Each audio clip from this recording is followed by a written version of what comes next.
Welcome back to Toolbox Talks, and I am very excited today to be bringing you an interview with a gentleman that I have a crazy amount of things in common with. We're both originally from a plumbing background. We both live in the greater Sydney area. We both now have products and services that are designed around servicing trade-based organisations. And last but not least, we both have the same name. So this is going to be hopefully not confusing, yet hopefully a bit of fun. So sit back and enjoy this interview with Matt Jones from Cube Consulting. Giving tradies and contractors around the globe the tools to run a modern business. You're listening to Toolbox Talks from the Site Shed. Now here's your host, Matt Jones. Okay, Matt, thank you for joining us on the show. You're welcome. Thanks, Matt, for having me. No, absolutely. It's been great. So as you know, a lot of the message that we try and relay to the market and to our listeners out there is, where you begin is not always where you end up, and you're a testament to that. Yep. I know you came from a plumbing background like myself originally, and now you've sort of segued into what you're currently doing, which we're going to dive into a little bit more. So, thanks very much for your time. We appreciate it, and I'm sure the listeners are going to get a lot out of this. Cool, yep. So to get started, tell me, what did you want to be when you were a kid? I wouldn't want to be with a kid. When I was looking at going through year 11 and 12, going through the HSC, I was originally going to be going through some accountancy. I was going to be an accountant. And so finished the HSC and started doing a cadetship with one of the major accountant firms, but then sort of realised that wasn't my go. And then part of the surf club, one of the guys at the surf club said, hey, do you want to come and do an apprenticeship? And so from there, I went from sort of like the office to the job site and sort of loved it. Yeah, so then started my plumbing apprenticeship in 1987. Yeah, wow. And, so it was on the tools. So then, operated as obviously an apprentice, and then started my own gig in 92 and wound up our business in 1997. Okay, cool. Tell me a little bit more about that segue from going to the, I'm going to be an accountant mentality into I'm going to be a plumber mentality. How did that settle with firstly you, and then I suppose secondly your folks? I know one of the issues that we see a lot with kids wanting to enter apprenticeships is the resistance they get from their parents, especially if their parents come from a corporate background, or they might have gone to a inverted commas good school like the private schools in Sydney. They sort of have that mentality. Well, no, my kid's not doing a trade. Did you have any of those issues? No, I didn't have any issues like with my parents. I was fortunate. I think my parents were always supportive and they always trusted my judgment. And probably, when I finished HSC, I was I was just turned, 17 pretty much when I finished the HSC. So I was pretty young. So I didn't really know what I wanted to do. I liked numbers and I liked the things, everything to do with numbers and the systems and the processes around numbers. But then where I was growing up, everywhere around my background, growing up at Maroubra, on the beaches at Maroubra, everyone's a tradie, either a bricklayer, a plumber, a chippy. So I suppose all my network and all my people that I knew and that I looked up to too were tradies. So it was just a natural progression, I suppose, just to jump in there when I wasn't sure what I wanted to do. Yeah. I was become a tradie. But the key thing about it going forward is that, and this is, the principle that we work with now, is that being a tradie and operating your own business as a tradie, you are a businessman first. Mm-hmm. It's all about getting a return on investment, like if you're going into stocks, if you're going into finance or whatever it is. So it's all about the same business principles, but it all comes down to the mindset of that this is a business. Yes, I'm a tradesman, I'm a qualified tradesman, but I want to make this a business and potentially create a business that can be operated under management without the owner being there. And more importantly, potentially, you make it very valuable asset where someone can come in and it's got value that someone can buy it as well. So, and that's the thing where I think a lot of people don't understand. They just sort of said, what do you want to become a tradie for? But hey, yes, I want to become a tradie, and that's a technical aspect. But first and foremost, I'm a business owner. Yeah.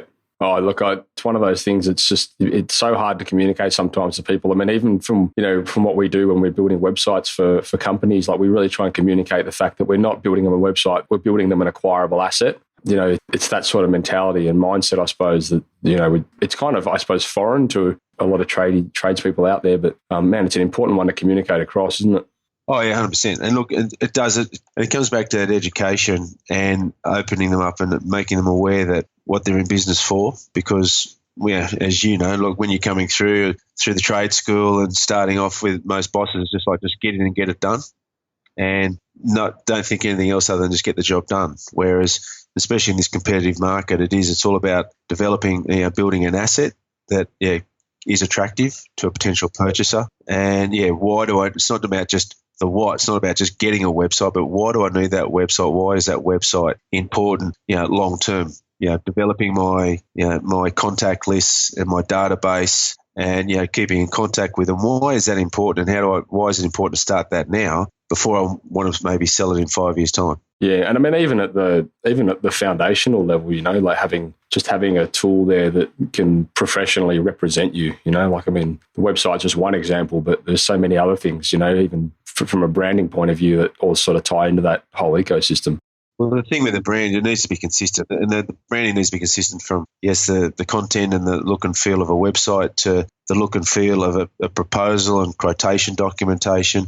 Look and feel from the uniform. It all has to be consistent. Yeah. Because especially in this competitive market, people want to be ideally, when they want to make a purchase, a buying decision, they want to make sure they've got a reduced risk. There's not a high risk of purchase. And sometimes people not aware that, on one hand, something looks really nice and professional. They might have a nice flashy website, but then they ring up someone and they get, hello? Yeah. Really gruff on the end of the phone, and they take weeks or days to get, quotations back. So yeah, it needs to be consistent, definitely. So moving along, tell me a bit about the transition into your current business, so into Cube Consulting from where you were. So when, I suppose, come year 4, 5, 6, when I was operating the plumbing business, Matthew Jones Plumbing, is that one of the key things Great name, by the way. Matthew, it's very, very original too, isn't it? And one of the key things that I sort of resonated with me was that I knew there had to be more to business, and that, yes, we were doing a good job, we had a good team, good clients, but financially and from an investment point of view, I wasn't getting the return.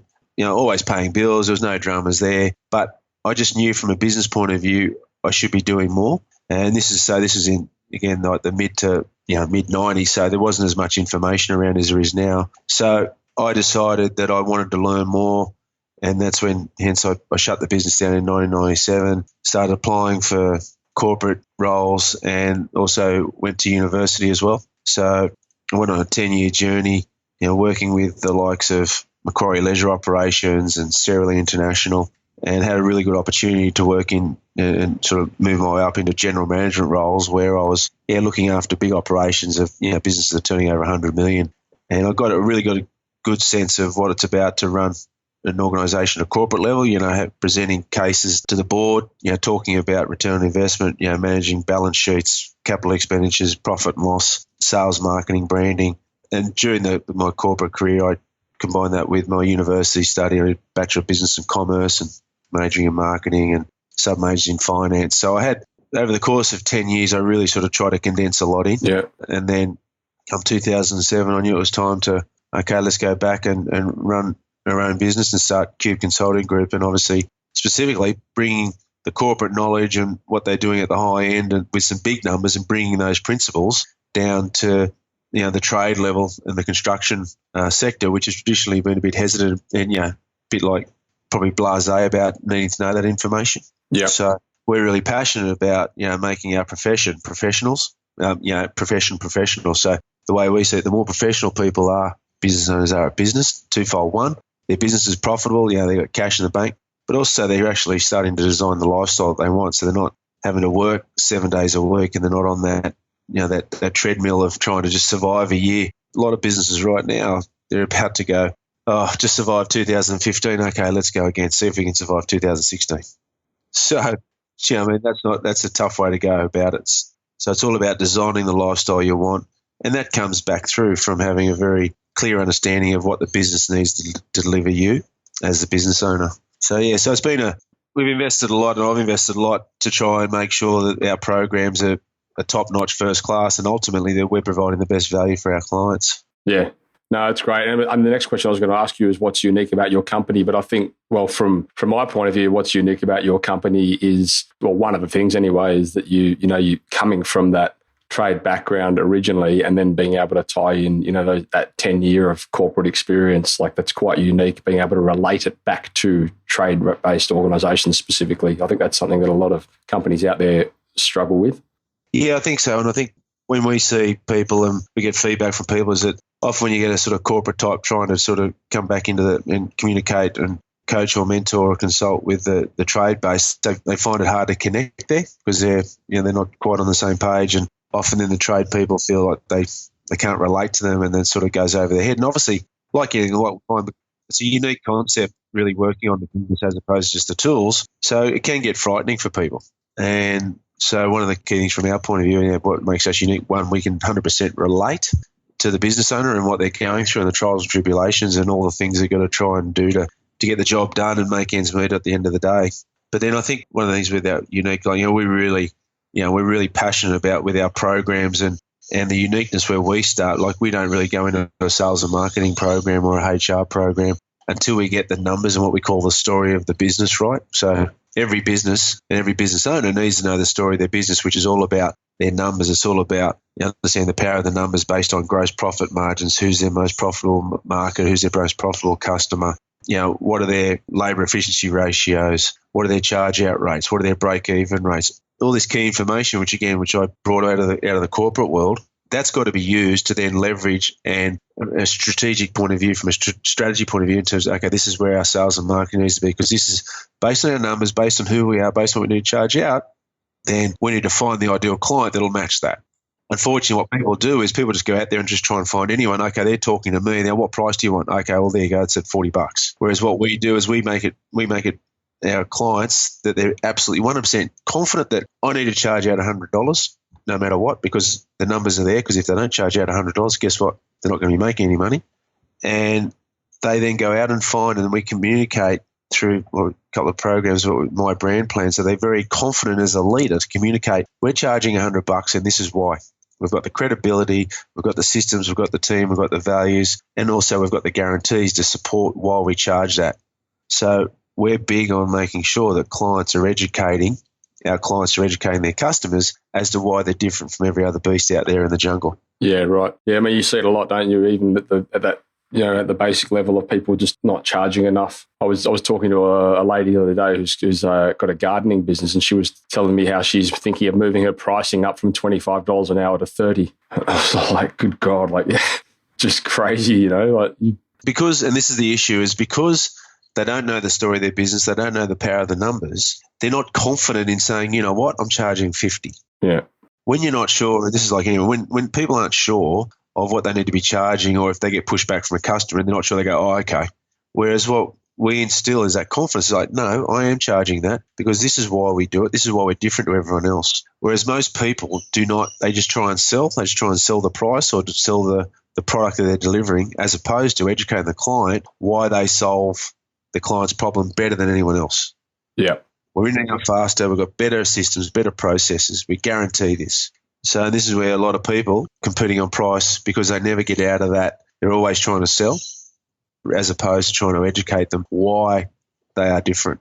Yeah. Okay. So tell me, was there a penny drop moment for you when you entered into your business? Was it all just part of a plan or? Part of a plan, but the penny drop with me was, I suppose, in that the last 18 months in the corporate game was that, seeing how the corporate game worked. I call it a game because, working in the corporates is a game. There's a lot of people out, within the corporate game that have got different motives and different agendas, and I just knew it was time for me to move on. I wanted to sort of become, charge of my own destiny again, as opposed to, being within that structure, and where it doesn't matter, unfortunately, sometimes in those corporate structures, no matter how well you're performing, things aren't going to happen for you because that's just the way it is, and there's certain people there that don't want you to move. So, I just sort of, the penny drop was I realised that I've come as far as I could come within the corporate world, and I've learned as much as I could learn, and it was time for me now to implement, and really test and measure and, work on our systems and our methodology. So we're very clear on our methodology. So I just wanted to put that into practice. Oh, excellent. So tell me, what do you spend your time doing during the day? So during the day, depending on any day of the week, but a lot of the times, during an average week, there'll be client calls. So I'll still do with certain clients, one-on-one client sessions. The majority of the sessions we do are online. Is that like a coaching session or? It's a coaching consulting, consulting, mentoring. Basically, we work through our program. So with a lot of clients, I'll be looking at their financials. So we develop their financial management reporting. So we look at their balance sheet, we look at their profit and loss. We're looking at their margins. We're looking at their cash flow. We're looking at their sales pipeline. We're looking at all the key drivers to make sure that we are on track to achieve our quarter or our monthly plan, our quarterly plan, half-yearly plan, and 12-month plan. Yep. So we're really drilling into the numbers and basically the story that we see each month. Then we talk about strategy, whether we need to up sales or up pricing or remove certain clients, or maybe when we look at capacity, labour capacity, maybe it's now time to start recruiting for a new person and that sort of thing. So we're always looking, because it's a movable target, always working towards trying to achieve the end game. So that's a key component of a week. And then also always looking at our products and services. How can we digitise? So we're very much in the process at the moment of developing our own software. It'll be called the Cube, which is all about making it simple from a planning point of view, and personal planning and also business planning, and then tying that into real-time analytics based on their accounting information, and giving people a really heads up, like an automatic notification saying, hey, Matt, just to let you know, your sales are down this month by X. You need to increase it by here. You haven't got enough leads in the system. So just what we're really trying to do is just make it really simple for the business owner, because, again, they haven't got time to check all this information. So, like, ideally going forward, you'd be getting just a text message saying, hey, Matt, just to let you know, your gross profit is down by X. You need to have a look at this, have a look at this, have a look at this. Wow, that's a powerful tool. Yeah, and that's going to be related they'll be measured back to your target of what you want to achieve for the year. So what we're trying to do is get rid of the guesswork and give people the information real time to say, hey, you wanted to achieve $1 million this year. Well, guess what? After 10 days of this year, you're down by X. And if you keep going then you're going to be missing your end game by 500,000. Yeah, wow. Mate, that's excellent. What's the one thing that keeps you awake at night? Look, I think the one thing that keeps me awake at night is always thinking about, what we're doing is like, how can we do better? So we never take things for granted, and we always talk about we have to bring our A game. So as a team and as an organisation, we have to bring our A game. So we never assume that, hey, what we're doing is good, or we never assume that our clients are always happy. So I'm always looking at what can we do better. Yep. And that means for me, how do I improve what I'm doing? How do I make sure I've got the right information? Because I always want to make sure that we are wowing clients and that they see us as an integral part of their business going forward. And, and ultimately, there's nothing better than when you see someone turn their business around and their life around. It's so satisfying. So we just want to keep doing that. Yep. What do you do when you're not working? So when I'm working, we've got 9-year-old and 6-year-old boys, so very busy with the boys. So we're out there, whether it be football or nippers or karate or cricket or running around playing Star Wars. So that's right. Batman and Robin. Batman and Robin. So jumping around the trampoline. So my main focus, and that's my main driver for the business, my main driver for the business is to provide lifestyle of choice for our family. And I'm not about, working long hours. I won't work on weekends, try and work limited. So because that's a priority. So I want to be there, at school pickup or, taking, coaching them at footy or whatever it is. So that's my main priority. But for me personally, I still do a lot of training down the surf club in my background's surf lifesaving and kayak paddling, so I still want to compete at the Australian surf lifesaving titles on the ski. Yeah, right. On the ski, but I also coaching a elite athlete who's positioned at the moment to potential gold at Rio, so next year, which should be very good. Okay. So he won a world championship this year and got a silver medal, so he's on track. Yeah, so that's always keeps me interested and gets me away from the business. Yeah, nice. Oh, good on you. And it sharpens me up as well. So it's all about, because you look dealing with elite athletes and, I'm dealing with people in the AAS and sports science. And so it's the same sort of methodology that I can apply to business. So that always keeps me sharp as well. Yep. And so if a genie granted you the chance to fix one thing in your business, what would it be? That's a very good question. I think it would just be to pull everything together that we've got in various different platforms. Yeah, our various tools, just sort of pulling it together so it all speaks and it's succinct and it's drawing data together that it makes sense to our clients. So at the moment, it's a little bit manual from our end. So just a platform that really pulls it together and provides that platform to go into the future. So ideally, our goal is to have our tools, in the hands of our 200,000 tradies. Yep. Globally. So that's our big, hairy, audacious goal. What we're looking for. Yep. So, because we really believe in what we do and we really see great results. So, if we had that journey, and that's definitely keeps me awake. Nice. If we had that journey, that'd be great. Do you know him? Say again? Yeah. Do you know where you find him? Yeah, no, I've been looking. Trust me. Very good. What's the best advice you've ever been given?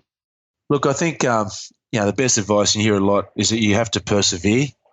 because there's one thing definitely as a business owner, it's not easy, and we get a lot of people coming to us and they sort of think they're looking for a magic pill, and you definitely have to persevere. You've just got to have belief in yourself that, you know what, there's going to be a lot of failings on the way, but use those failings as a real learning curve, because you can't succeed without failing. Yep.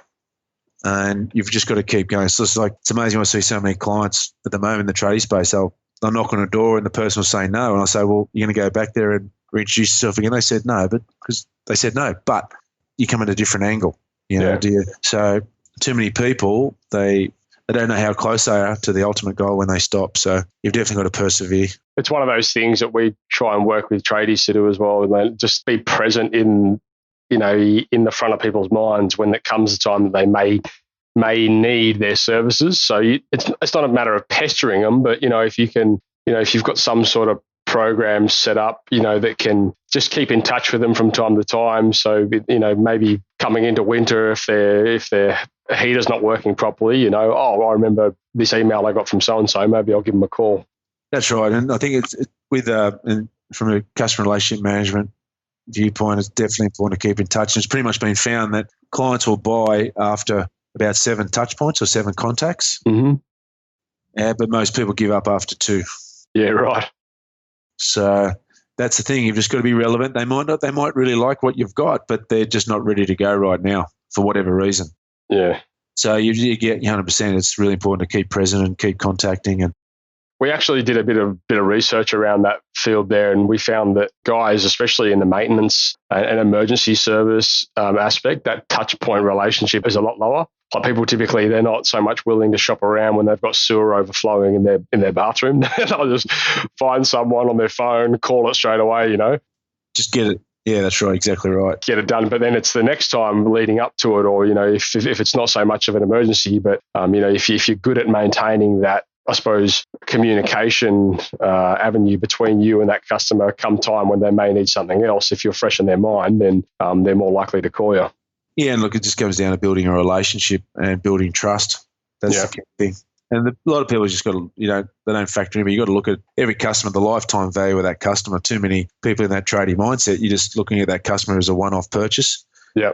We're building a business that's going to be for 5 years, 10 years, 15 years, 20 years. So keeping in contact with that one client can have a massive lifetime value in terms of revenue and profit. Yeah. And so I suppose with leading on from that last question, what would be the one piece of advice that you'd like to give to an upcoming business owner or an existing business owner? Well, first and foremost, you've got to get out of just doing the day-to-day. You've got to spend at least 1 hour a week, what I call working on the business, which is just very simply, what clients am I making money on? What type of markets am I making money on? The quote that I put in last week, I allowed 10 hours on the underslab drainage. How much did it actually take me? Yeah. I allowed $3,000 on materials. How much did I actually have to purchase? Just do that in a very simple way. And that starts to get you thinking, get you better understanding. You've got to stop just thinking that's all about getting the job done. Most people get stuck by being busy. Busy is a good way of putting yourself into the ground and creating a job for yourself. So best bit of advice, 1 hour a week working on the business, looking at what's actually happening and then positioning yourself going forward. And have you got a bit of a formula that you follow for that 1 hour? Because I imagine, an hour isn't a long time. So no, the formula is that you've got to get the routine going. So it's got to be the 1 hour every week, the same hour every week. What works for you, whether it be in the morning or the night and whatever day. So we could have a lot of our clients, as an example, just go, look, Friday morning, tell everyone that you're off, the phone is off. So everyone knows it. And also what it does, it makes you forward plan that on Thursday you've got to make sure things are sorted so that not everyone's relying on you on that Friday morning, because too often we're too reactive. So just getting in that process of having a dedicated time, planning so that you're going to be really productive in that hour, letting people know that you're communicating, you're proactive, that, hey, don't call me because I will be offline. That actually starts to change the mindset and just your basic habits of how you go about things. Yep. Good. Okay, so what's the best thing you've ever done to find new customers? The best thing, we work on a strategy of one to many. So in other words, we like to partner up with organisations that have a lot of customers on their database. So if I can just manage one relationship, but it opens me up to a lot of opportunities. Yeah. So, obviously, trade suppliers, trade organisations, service providers in those organisations. So people who have a lot of people on their database. Yeah. And that's what I recommend for a lot of our clients now. Like who do you know that owns a lot of customers? So you don't have to individually knock on 1,000 doors. You just want to knock on one door, but that opens up 1,000 doors. Yeah, that's right. I mean, it's a bit of a like we've done a bit of that, helping trade-based companies partner with, companies that have a similar market. So, for example, it might be a plumbing company who, wants to grow but doesn't really have the resource to spend on marketing. But then there might be an electrician company, or very often it's a friend of theirs that they've never really even thought about approaching to, collaborate with and, sort of compound their database overnight by joining forces. Yeah, and that's the thing. It's all about thinking of, and this is where you've got to be at that, working on the business, thinking, okay, who's out there in the market that I can collaborate with, that I can actually add value to them? So how can you, again, partnering up? They've got a service, you've got a service, and together your offering may be very powerful. Yeah. And again, definitely, how can you collaborate and jump on the back of their marketing? So for a lot of times you can jump on the back of a major supplier. You can jump on the back of their marketing, so you can collaborate on their marketing. So it might only cost you half the cost, but you're increasing the reach. Yeah. Also, it gives your brand a lot more power because you're aligning with a potentially nationally recognised brand. You can go to expos together. With that recognised brand too, you might be able to get different warranties, different service. So in other words, becoming potentially a preferred supplier or partner with those organisations. Yep. So, do you in your field? Do you find that you often have to compete on like price? I mean, I know it's quite a busy market space that you're in, depending on, I suppose, the angle that you take, and I suppose your angle is quite unique. But there are a lot of people out there that claim to be, business consultants for tradies and business coaches and all this sort of crap. How do you avoid competing on price or competing with those sort of people? Yeah, we don't compete on price, but you're right. There is a cluttered market, and there's a bit of an unknown about who to go with. How we compete is very clearly, we just communicate our belief that this is what we do. We believe in it because we've got methodology that works and we've got the results that back up that methodology. We've got a very clear program that, okay, start here, finish there. So how ultimately what people need to do in general is that they don't sell. They've got to stop selling. They've got to start educating. And the key thing that within our market is that most people don't know what we do or don't know what they get out of it. So the key thing that we have to do is make sure that we're educating our clients and prospects about what are the outcomes that we derive, and that to educate them, we sort of take them on a journey of the vision of where they currently are and the steps of what we take them through and what outcomes we're planning on delivering for them. Yeah, right. So again, I suppose it comes back to communication, right? Communicating what it is you're actually delivering. Well, it comes back to the very start. It comes back to be, as a business owner, I'm confident in what I do. Yeah. I've got 100% belief. I've got belief in what I do. Everyone in my organisation has belief in what we do, non-negotiable. And then it's about us then educating and communicating what we do. Yeah, great. Now, I suppose this is a good question for you. Have you got any tips on winning work and getting better conversions? Yeah, well, definitely. The key thing there is, number one, this is where it comes back to understanding the story of business, understanding what I call your ideal client. So what is that ideal client that we want to work with for the next 20 years? Yeah. And that's around profitability. That's around getting paid on time. That's around, no dickhead policy. Yeah. That's around, the clients that you're wowing them because you're doing it great, so they really get what you do. They understand the value of what you deliver. Mm-hmm. So you can't, until you really work out that ideal client, then we proactively approach those ideal clients. So who are these people that match this profile? Yeah. And then what we do is we create the My Brand plan, where we create a real good profile from the organisation. So all about their values, how they deliver things, how they show they've got a good understanding of that client's needs, and how we appreciate what the client wants. And then we have a very clear system of knocking on the door saying, hey, this is who we are, let's meet.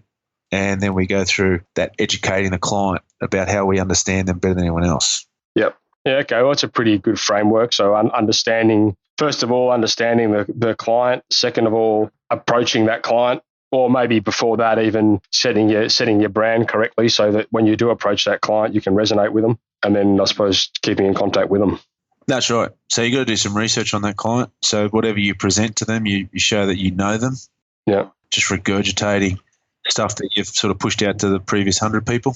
And I suppose that would tie into my next question, around favourite tools or apps or whatever it is. What do you guys typically suggest to trade-based business owners to keep all those records in place?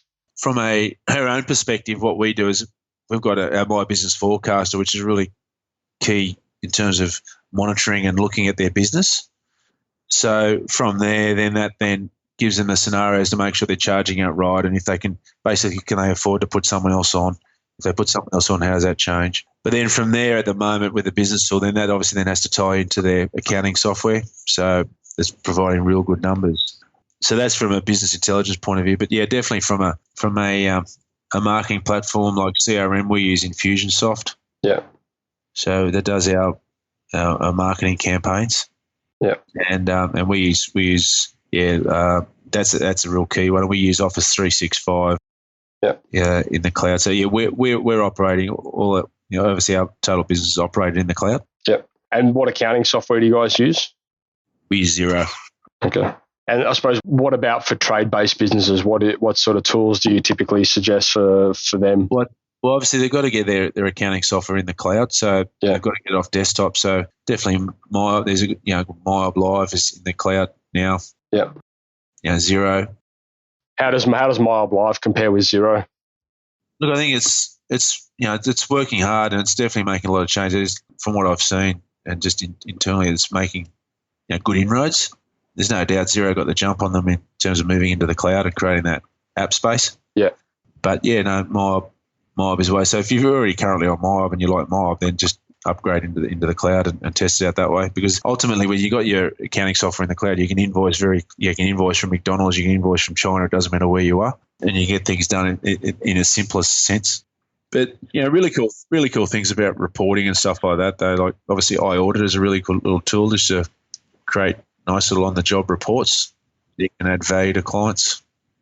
No worries. All right. So, what's the best way to keep a project and a client in line? Well, that's pretty simple. Proactive communication. Yeah.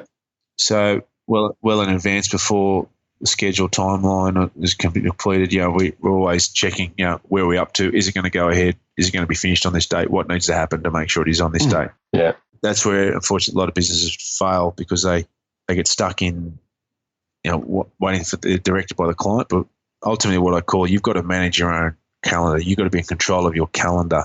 Yeah. So, because for cash flow and profitability and moving ahead and capacity, we've got to make sure we control. So the number one thing is proactively talking to the client. Yeah, as we discussed just before we started this recording on the phone, that's something that we're getting pretty focused on actually this year, is that communication and actually educating customers and keeping them up to date with what's happening and what's being done, just so that they can actually see the value better. Yeah, correct. Yeah. Just don't assume that they know the value. Yep. Got to keep communicating, work hard on that. Yeah. And what about referral strategies? Have you got anything that you find works well? Well, just the number one best referral strategy, number one, is to make sure you're doing a great job. Yeah. So if you bring your A game to the table when you first meet the client, when you put the quote in, when you win the job, when you do the job, when you complete the job, when you follow up, you bring your A game to all of that, you will wow the client and they will then refer you. Yeah. So a lot of people, this is the whole thing about being specialised and trying to do, because ultimately in this day and age, you've got to do things really well. That's why you can't do all things. You can't be all things to all people. Yeah. So pick a client that you like, pick a client that you really want to work with, and a type of client, obviously. Know their problem better than anyone else, and then educate them why you've got the solution, and just do it well. Yeah, good. That was a good way to put it. I think a lot of people as well, one of the other things is, don't be afraid to ask for referrals. Like it's amazing how much work we've got in the past just from actually, saying, do you know anyone similar to yourself that might need services like we just offered you? And they're like, oh yeah, heaps. Well, that's a stage too, because if you've wowed them, you've done it right. Then you've got the trust, and then you can go into the asking for it and all other things like that. But if you've underwhelmed them, there's no way they're going to be referring you anything. Yeah, true. Yeah. And how do you differentiate yourself? What's the main thing that you guys do?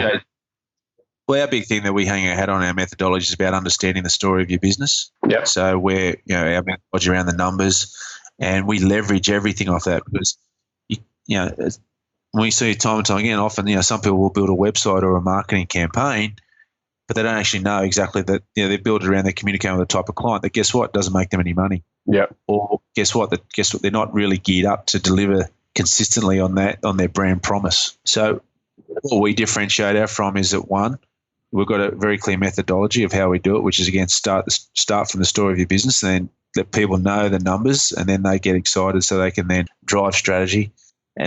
But obviously our key differentiator is because we know the market from an overall business point of view, and with our background in the trade space, tying that into the corporate space. Yeah. I suppose that experience in the high end of town or big end of town, and then really now diving into, offering, so I suppose, corporate level information at a bite-sized. Yeah, something that's consumable. Exactly right. Yeah. That's right. So we really demystify business, and we demystify the numbers. Yep. Oh, that's good. And so I suppose getting to the end of this interview now, what does the future hold for Matt Jones? What does the future hold for Cube Consulting?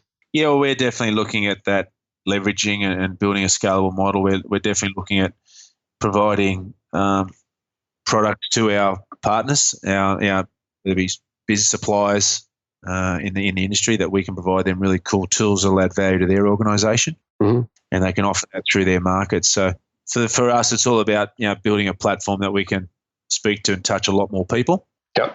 And again, that's leveraging technology. Yeah. Okay. Cool. All right. And I suppose how can people reach out to you? Where can they find you? So let's go to our website. Is a simple one, which is www.cubeconsultinggroup.com.au. So that's Cube, CUBE, Consulting Group. Yeah. .com.au. Yeah. And we'll be refining that. It's nice little. Just rolls off the tongue nice and easily when you say cubeconsultinggroup.com.au. We've also got a Facebook page as well. So Consulting Group Facebook page. We've got a lot of cool stuff on there, a lot of cool videos, which I think people find amusing, as well as informative. So, go to our Facebook page. We've got some cool stuff there. Please share that. But, if you want a business assessment, what we do, we offer a 30-minute business assessment, free business assessment with myself. So if anyone wants that, go to the website and contact us there. And is that link available off the homepage? Yeah, just off the homepage, yeah. Okay, cool. We'll put notes to this we'll put a link to that in the show notes as well. So if you want to have a consultancy session, then you can just click on that link and they'll take you straight there. Okay, Matt, last question. Who would you like to see interviewed on the show next? I think one person I'd like to see interviewed on the show would be David Elborn. He's an accountant who we refer our clients to. And the key thing there, I think it's important for all tradies and construction people. It doesn't matter how hard you work, it's all about protecting your income. And we see a lot where people are actually ill-advised, where they've had a really big year and then they've had to pay big taxes. And they didn't need to pay big taxes. So it's all about trying to minimise the tax that you potentially need to pay. And David Elborn from Dylan Elborn Associates, I think he'd definitely be a good one to speak to around just generally getting your accounting and your tax compliance in order, and from a planning point of view as well. Fantastic. Well, I will be contacting him. I'll be hopefully getting an introduction through you pretty soon, and we'll have him on the show. Yep, definitely. It'd be great. All right. Well, look, that pretty much wraps up this interview. So I'd just like to say thank you for coming along and sharing with our community. I think the work you guys are doing is fantastic, and I know at Tradie Web Guys and at the Site Shed, we're certainly looking forward to collaborating further with you guys, and I suppose joining forces to really make a massive impact on that industry. So thanks very much for coming along and spending the time with us. No, definitely much appreciated, Matt. And myself, great work from yourself. Getting this information out to the industry makes a massive difference. Cheers. So I'd just like to say thank you again to Matt from Cube Consulting for coming on the show and sharing his story. That's just another example there of how, where you begin is not always where you end up, and those guys are doing fantastic work in the industry. So I thoroughly encourage you to get along there and sign up for one of their free consulting sessions that could help you to no end. And also, we are going to be having Matt on the next 3 episodes. He's agreed to come back and co-host a series with us, which we're going to be talking about business mindset, pricing for profit, and brand planning. So if you want to know a little bit more about what it is Cube Consulting actually does, and you want to get some applicable information that you can hopefully implement, then tune in for that series. It will be up next. So that's a wrap. So if you haven't already, head across to thesiteshed.com and register for our Toolbox Talks, where you'll be regularly sent great episodes just like this straight to your inbox, so you'll never miss one. If you want to join the community, you can head across to thesiteshed.com/members, where for a small monthly fee, you'll get access to regularly updated training material, as well as access to our forum where you can mingle and collaborate with trade-based business owners just like you from all over the world. If you're enjoying this podcast, please head across to iTunes and leave us a 5-star review. We greatly appreciate it, and it helps us spread the word and reach the masses. Likewise, if you know anyone that might benefit from the content we create, then please go ahead and share this with them. You've been listening to Toolbox Talks by The Site Shed. For more great content just like this, head across to thesiteshed.com and join the amazing community of savvy trade-based business owners.